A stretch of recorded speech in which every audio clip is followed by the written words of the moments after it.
So when it's not daylight savings, dogs can be off lead at any time on the beach. I always like to make sure that I get down to the beach with her on lead. They have to be on lead on public footpaths anyway, but I want to make sure that the beach is a safe place for her to be off lead before I let her off. I think that's really important.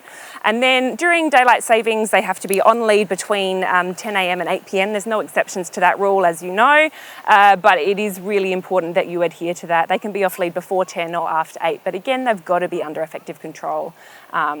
So it's not a relaxing walk for you generally, it's watching them closely and making sure they're not going to, even a friendly dog approaching other people, you don't know whether that person is comfortable with it or that dog is comfortable with it. There is an unwritten rule as well, as in terms of dog walking etiquette. If your dog is off lead and is approaching another dog on lead, you need to call your off lead dog away, even if it's an off lead space. It's just respectful there's often a reason why that dog's on lead, and it's just respectful to make sure that they have the space that they need. They might be recovering from surgery, which happened to us with Gwen. She did a cruciate.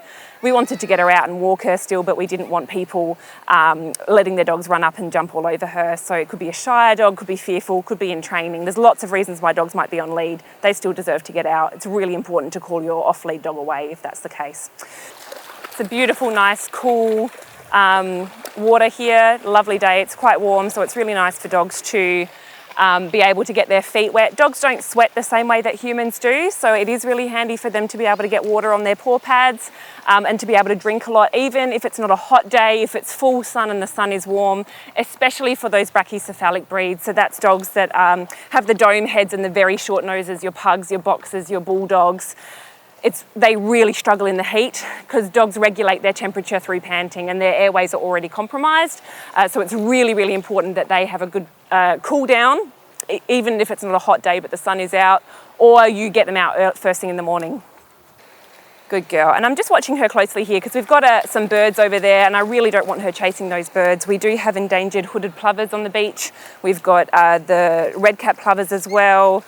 We're going to leave the beach and the beach entrances are generally a little bit busier, so we've got lots of kids playing in the water and I just want to make sure that everyone feels safe, so I've put her back on lead as we go past them as well. But she's really interested in smelling this seaweed, so we'll let her have a really good sniff here.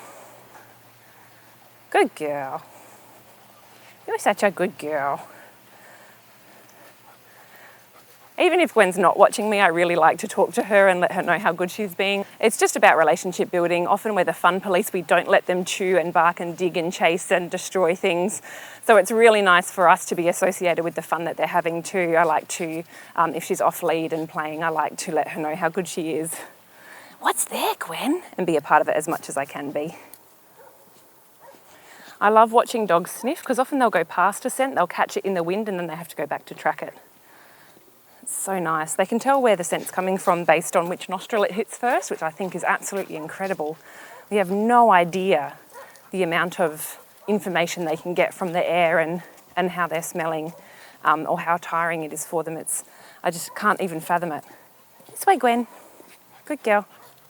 So even though it's a little bit warm today and the sun's out, I know that Gwen's not burning her paws on the path here because I'm walking barefoot as well after our little beach stroll. Obviously you don't need to take your shoes off to test it when you're on a walk, but you can certainly put your hand down on the pavement, and if you can't put your hand down for a few seconds, if that's too hot, then certainly your dogs are going to burn their paws.